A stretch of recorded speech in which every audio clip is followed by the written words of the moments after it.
Hi fellow classmates, my name is Frances Parker and this is my final presentation as it was inspired by Daniel R. Venables in EDTC 615. The course was directed under Barbara Lindsay.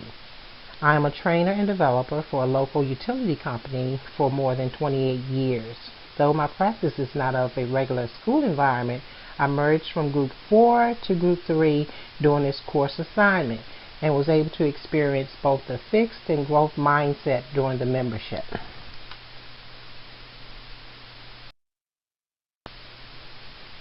During my membership of Group 4, I was faced with some fixed mindsets where I faced challenges for trying to seek information for lesson plans and other facts that would help me lead into finding artifacts to help solve some learning gap issues.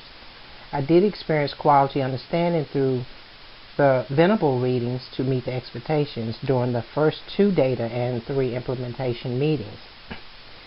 It was in these few stages of data planning that I was also able to develop brainstorming techniques that helped me move into seeking artifacts for further planning is when I moved into the growth mindset. My teammate was not able to complete the course, so I had to merge into Group 3. It was there that I realized that facing challenges and learning the materials that were involved in trying to find the learning gaps, I would be able to move forward. And from those beliefs of mistakes that were made from the past would also be guidance for improvements. I was able to review the materials for the new group, and we studied in Google Docs, emails, and we also had chat sessions, group sessions in Google Hangouts, and also the blogging area. And I became a member of Group 3 with Margarita and Erica. This opportunity allowed me to be able to understand others' success and use the information as a learning tool.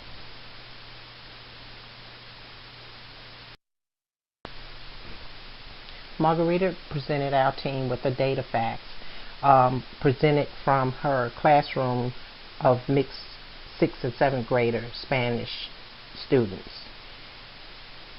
During the artifact tracking, important special education student school data was reviewed to determine what would be the exploratory question.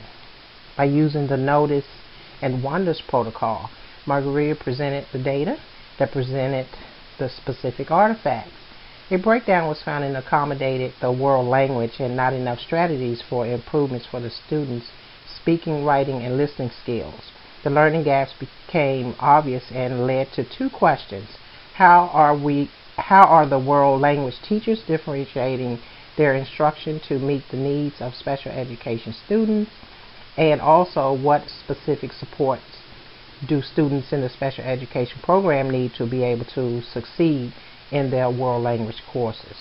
So the artifact tracking sheet verifies that there is a necessity to complete goals through PLCs, which is personal learning communities. And in these areas, the instructional gaps are observed from one person to another. The SMART goals will become active in the next phase of the planning protocol as it was designed: specific, measurable, attainable, realistic, and timely.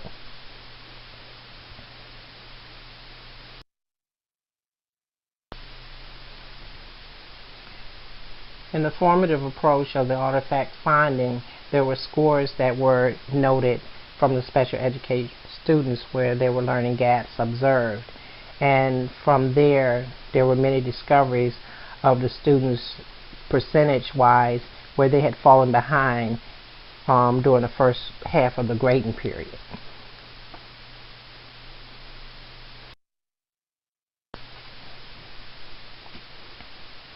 From the planning protocol rubrics, one of the documents that defined the path for the Group 3 keeping up with their exploratory question and main purpose or goal was a planning protocol definition of how the world language teachers differentiate their instructions to meet the needs of special education students. The main goal was that 60% of the students in a special education program in NMS Spanish 1A achieve 80% or higher of their formative assessments. Margarita and Erica shared their strategies for the exit tickets and for the activities that was attached to them. Perhaps they move forward with one get one move on protocol. Margarita School already required at least one formative per week, so this was an effective way to collect further data so the students' progress could be met. For the give one, get one, move on, students were expected to summarize their understanding to each other, verbally and in writing, with practices including homework assignments. As mentioned, the MCPS World Language Framework included ongoing assessments for the purpose of modifying instruction to ensure the student's success. So at this point, I recognize that Group 3 definitely was on target with their overall assessment to improve the students' activities and their scoring during the implementation period at this time.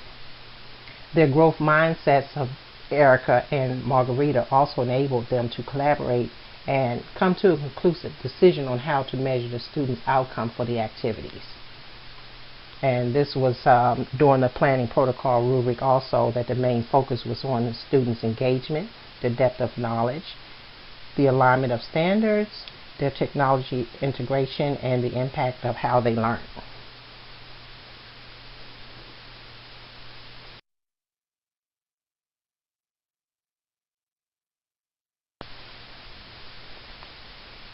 Once the data action plan was implemented, continued performance of the students defined the instructional tactics and outlined what strategies were effective in the classroom. The exit tickets gave the student opportunity to state what they have learned or what was not clear. The tactic using the give one, get one, move on activity allowed the students to be able to interact with each other and organize their own work in grids so that they can have open discussion and understanding. While with this assessment, students were also able to choose subjects of their choice to make improvements in their own individual learning through their homework assignments. During the interactive world wall tactic, the students work as identified in pictures and voice surveys.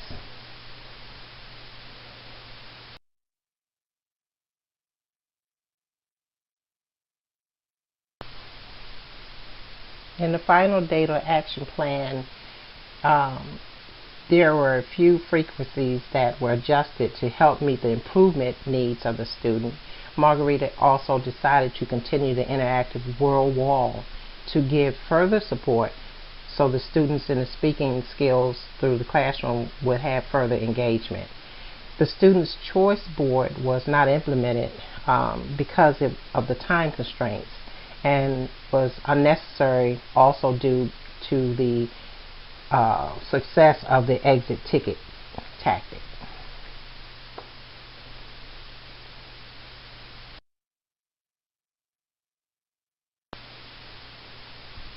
The data action plan was revised according to the results that special educational students had from their writing more so than the speaking, listening, or reading. Using the tuning protocol, it was evident that there were less learning gaps but more errors in their writing exercises, which was a greater insight from the grading scale, which was revised. Some of the necessary provisions by teachers would be to help increase the student performance by the writing points from 1 point per response to 2 points, reducing the impact of making spelling mistakes of all students, and overall understanding just what the student is trying to say in a more communicative proficiency. What is necessary to stand clear is deducting points penalizes students twice if the same word continues to be spelled wrong in more than one area. So overall, Margarita has some worries about whether her peers are willing to adapt to their new proposal on the grading scale increase. And greater concerns were of her students departing from her classroom and not being able to get the same educational support that she has been providing. However, she will share her experiences in the community as she continues to advocate for her students. Having a growth mindset in the data into action plan. What does it all mean for me? My overall experience using the data action model is that it is very important to gather the facts that are directly related to the problem or learning gap that needs improvement. I also learned that it is important to have available data or materials on hand for every meeting or collaboration necessary so your communication is more effective. From this experience, I understand that the first 3 stages of the data action plan is more critical and will help you through the implementation periods so that you can evaluate the true facts to move toward a better and improved educational experience. Learning what is personally a part of this whole exercise was on the fixed and growth mindsets. And it was a critical piece of process for me since I had to leave my original data and artifacts and merge into a new group. So therefore I realized that I had developed a fixed mindset at the beginning coming into group 3, leaving group 4, because I was unfamiliar with the materials and the teaching aspects of Spanish. And also I was entering a group with 2 teachers and I'm a trainer, so I'm of a different educational or training environment. However, I was able to seek knowledge of the new documents and strategies thanks to the welcoming of Margarita and Erica through Google Docs and our Google Hangouts area. And I was able to reach out during meetings so that I could better understand, and they clearly had no problem in helping me out to understand their language in Spanish classroom settings for the first data implementation. So one thing that was clear of the growth mindset was that I made it apparent that mistakes may be made in understanding the fine lines or jargon used in meetings. Since my teaching background did not match theirs, I was always seeking knowledge as well as understanding when it came to the grade school classroom and Spanish language. So this experience has led me into areas of my own training environment that can be modified to help me and my team at work create new lesson plans for a new curriculum, which we're working on for the adult learners. Having all trainers developing and reviewing each other's data will be a true asset to help develop a closed skill gap.